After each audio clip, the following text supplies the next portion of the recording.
hoje o nosso tema é o comércio. Então nós vamos falar aí do setor terciário, tá? Bom, a primeira coisa é perceber que o setor terciário é composto pelo comércio, pela prestação de serviço, né? O primário é agricultura, pecuária, extrativismos. Depois nós temos aí a questão da prestação de serviços, então o comércio, eles estão numa foto da 25 de março, né? Nos auges aí dos dias antes do corona, claro. Prestação de serviços, vocês estão vendo uma imagem de um médico, né? Nós temos aí também a questão dos advogados, professores, são aqueles profissionais que prestam serviços aí à sociedade, muitos deles autônomos, outros não. Enfim, o setor terciário é o setor que mais emprega no mundo hoje, né? Ele superou a agricultura na maior parte dos países, com exceção da Índia. E os grandes países, os países mais desenvolvidos, principalmente industrialmente, eles têm o setor terciário como local que abriga a maior parte da mão de obra mundial. Isso é chamado de terciarização. Então, hoje, vamos falar basicamente de atividades ligadas ao comércio e à prestação de serviços.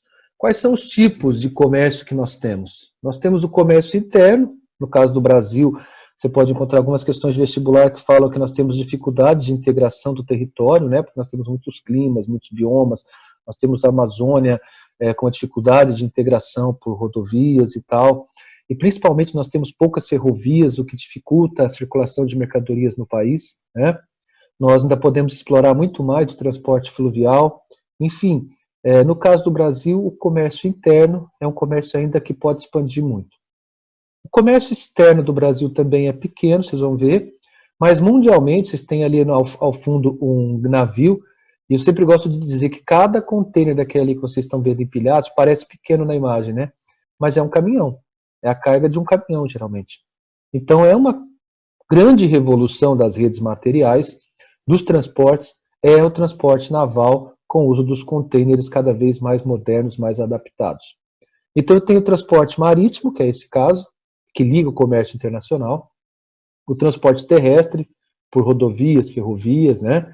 Dutos também, chamados de dutovias, o transporte fluvial. No fluvial eu posso até acrescentar o lacustre, por exemplo, na fronteira dos Estados Unidos com o Canadá tem lá os grandes lagos, né? Erie, Michigan, Ontário, aquela coisa toda, e lá você tem o transporte flúvio lacustre. É um outro transporte muito interessante porque ele é barato, ele é muito capaz, né, em volume, mas o transporte é uma atividade extremamente relacionada e importante com o comércio, né? Na escala, daí é simples, né? A escala do comércio ela pode ser um comércio local, regional, nacional ou internacional ou global. E é desse global que nós vamos falar bastante, afinal nós estamos na fase que chamamos de capitalismo monopolista financeiro globalizado. E esse monopolista que aparece no nome da atual fase do capitalismo tem tudo a ver com o capitalismo global, certo? E com as empresas. Muito bem. Já trazendo um outro tipo, né, de comércio, que eu acho que esse ano é muito forte para os vestibulares, quando chegarem, né, esperamos aí que essas coisas normalizem, mas as próximas provas podem sim enfatizar o e-commerce, né, o comércio virtual. A Covid-19, olha o que ela causou, né? Aqui é o crescimento, só para vocês verem, o crescimento dos consumidores online. Isso aqui, ele está mostrando após o Covid. Então, o Covid começa aqui no início do gráfico e nós estamos aí no final de março, no final do gráfico. Final de março, nem contando abril. Esse é um gráfico de março, tá? Feito pelo Instituto Nielsen. Você tem aqui, ó, uma curva de pessoas que compravam e essa curva pula aí de 15% para 32% de compras e de novos consumidores online. Então, com certeza, uma das consequências da Covid-19 é o aumento do comércio virtual, já que nós estamos ficando aí em lockdown, né, estamos ficando no isolamento, nós aumentamos nossas compras sem sair de casa. Nós temos uma estimativa de 2% de queda no PIB global. Nós já tivemos o fechamento da China, o primeiro trimestre da China, é a primeira vez que a China cai, o PIB cai da China, desde que ele começou a ser medido em 92. Enfim, os impactos são ainda, né, imensuráveis, mas o fato é que o comércio internacional nunca foi tão reduzido. Os portos, né, embora o transporte não tenha parado, ele reduziu drasticamente, né? As empresas vendem menos, então você transporta menos, você comercializa menos. Então a Covid-19 já provocou um impacto muito grande no comércio, na circulação de mercadorias em âmbito global. Bom, destacando um pouquinho mais a questão do Brasil, né? O Brasil no comércio mundial. As exportações, estão lá nossos principais fregueses, ó. China, Estados Unidos, a China disparada em primeiro, é o país que mais compra do Brasil. A Argentina, né, desde que o Mercosul foi implantado, a Argentina cresceu muito. Holanda, que a gente não pode mais chamar de Holanda, tá? Eles querem ser chamados de Países Baixos. E esses Países Baixos são a porta de entrada, eu repito, da União Europeia, então muito comércio com a Holanda representa parte do comércio com a própria União Europeia, embora tenha ali a Alemanha e a Espanha também. O Chile, outro país aqui latino-americano, então veja que o Brasil tem muitos parceiros que são emergentes, olha lá, Argentina, Chile, México, Índia, são parceiros do Brasil que são países emergentes. O Japão, que já foi o terceiro maior comprador dos produtos brasileiros, hoje aparece lá atrás, né, com uma queda grande nas importações que eles fazem de produtos brasileiros. Agora eu chamo a atenção para um ponto importantíssimo aqui, para qualquer raciocínio de exportação do Brasil. Olha os produtos que o Brasil mais exportou no ano passado. Pela primeira vez o açúcar não aparece entre os 10. Desde que o Brasil era colônia, o açúcar está lá entre os principais produtos. Mas olha só, soja, petróleo, minério de ferro, né, madeira, celulose, milho, carne, manufatura, farelo de soja. Quando vocês veem o petróleo ali, é importante lembrar que o Brasil exporta petróleo bruto e importa óleos, derivados. Isso dá prejuízo. É o que nós chamamos de autossuficiência relativa. Quando o Brasil produz mais petróleo, ou quase a mesma quantidade que ele consome, mas ele acaba tendo que importar derivados e exporta petróleo bruto. Isso não é bom, não é legal não. Tá? Qual o nome que nós damos para esses produtos que estavam ali na tabela? Todos eles. Vou voltar aqui para vocês. Ó.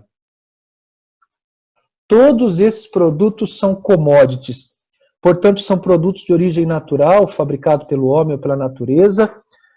Como pelo homem a gente fala plantar soja, por exemplo, né? Em larga escala e negociados antes mesmo da sua produção.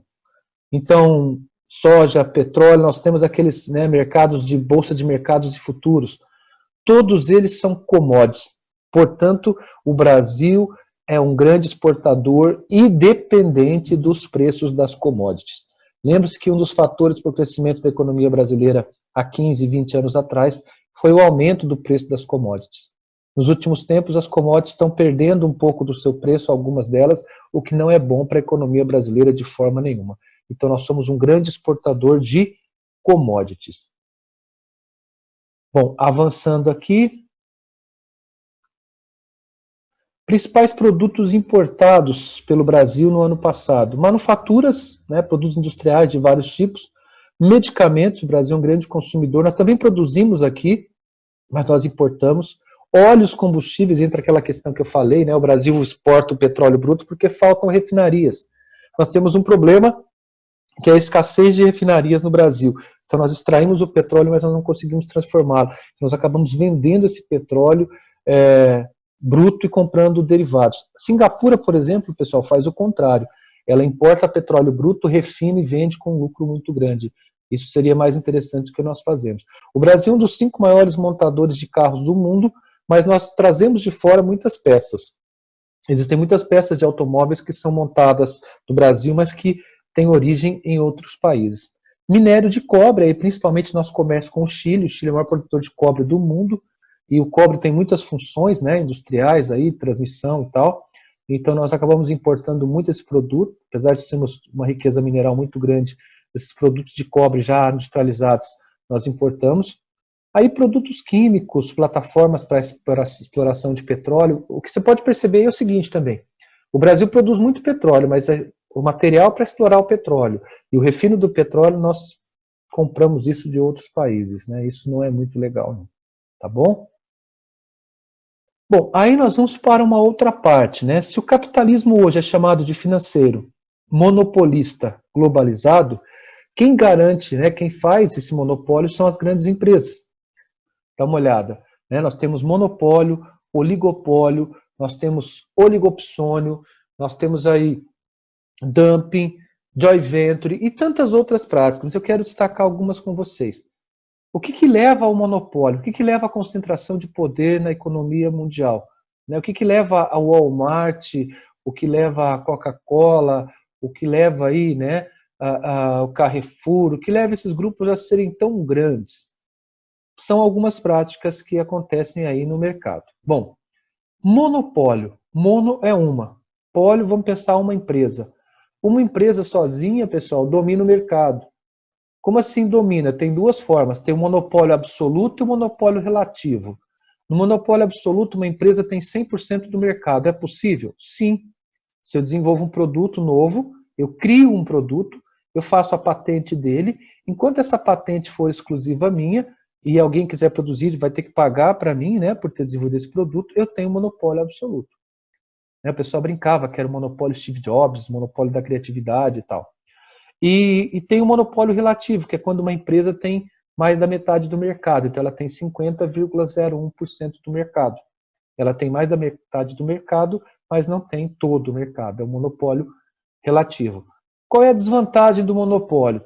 A desvantagem é que você não tem muita concorrência, então você tem um controle do preço muito grande por parte da empresa.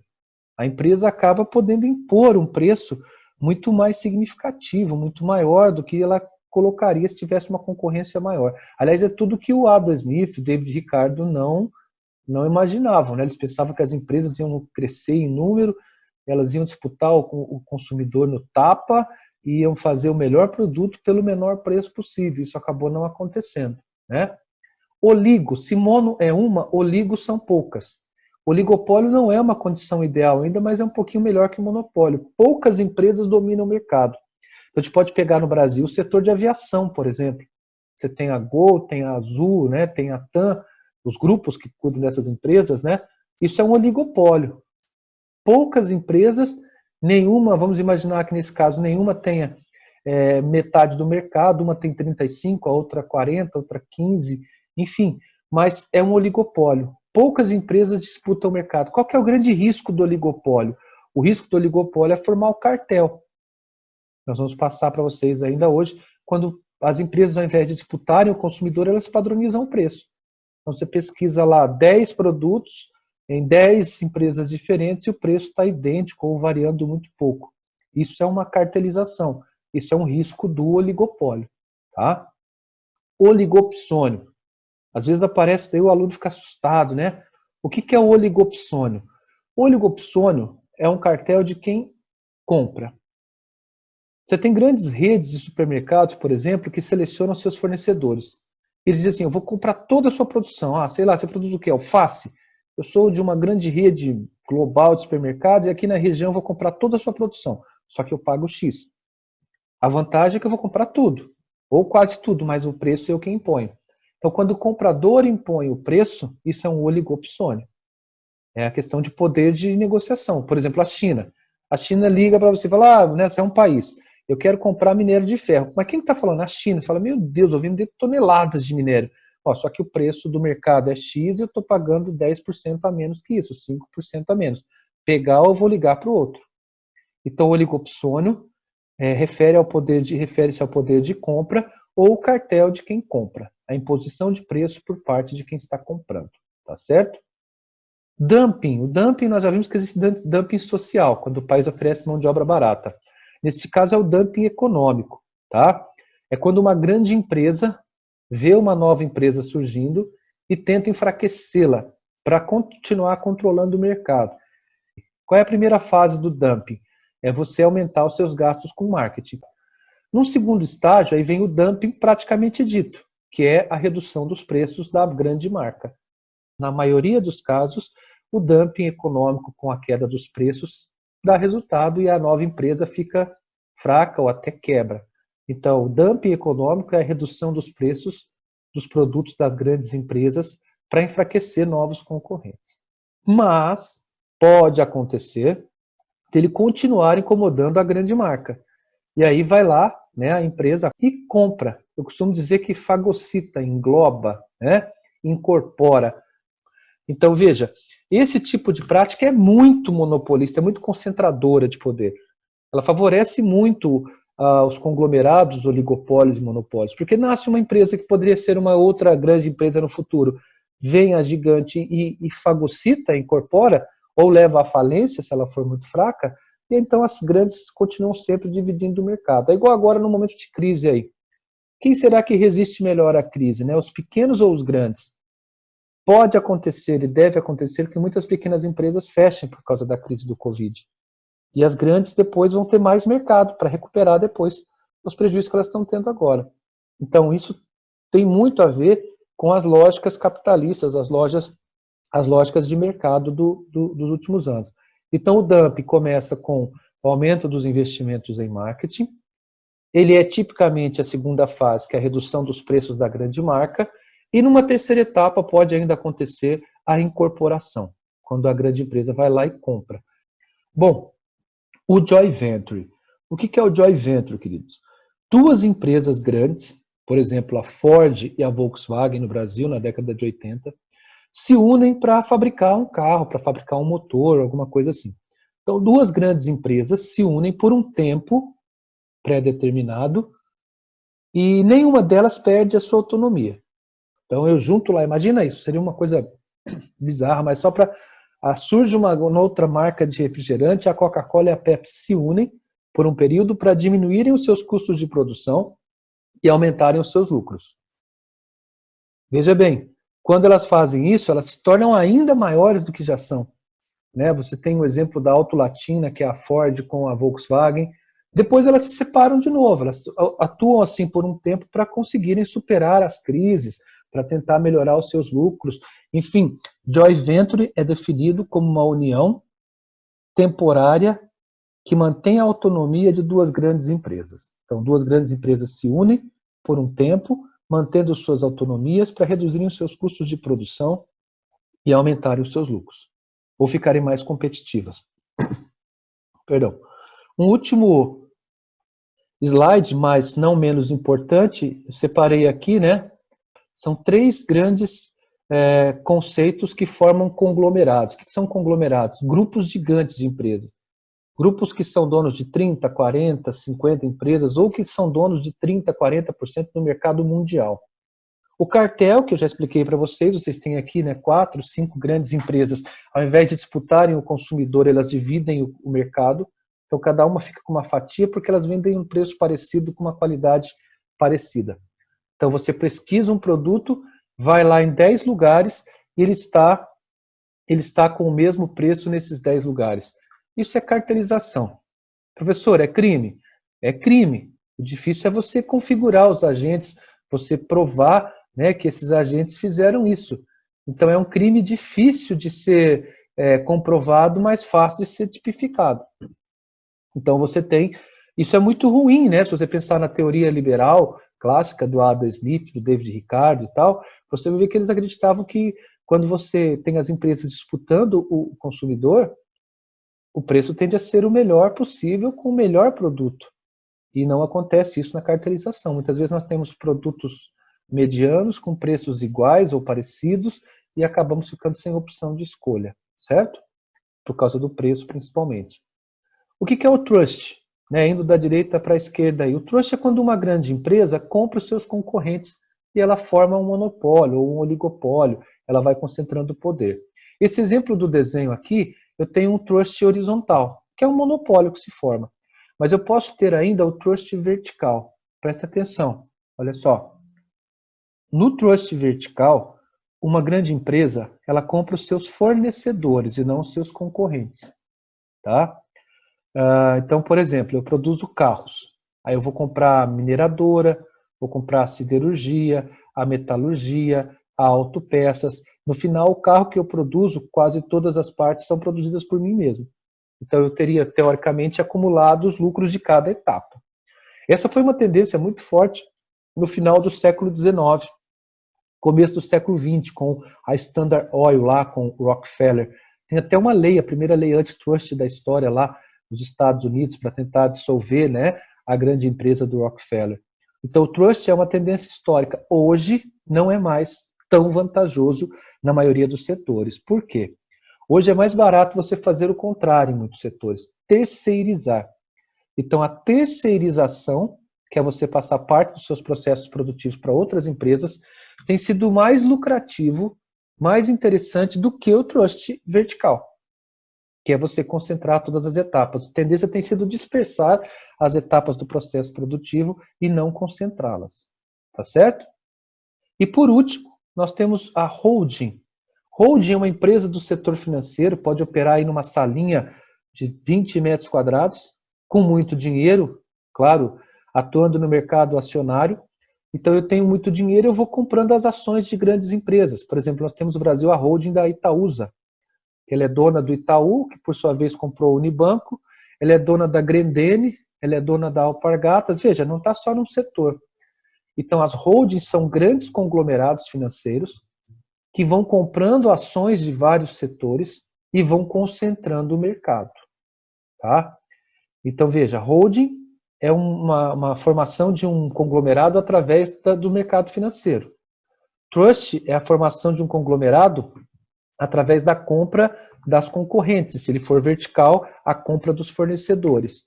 O cartel é uma padronização de preços. Deixa eu voltar para vocês.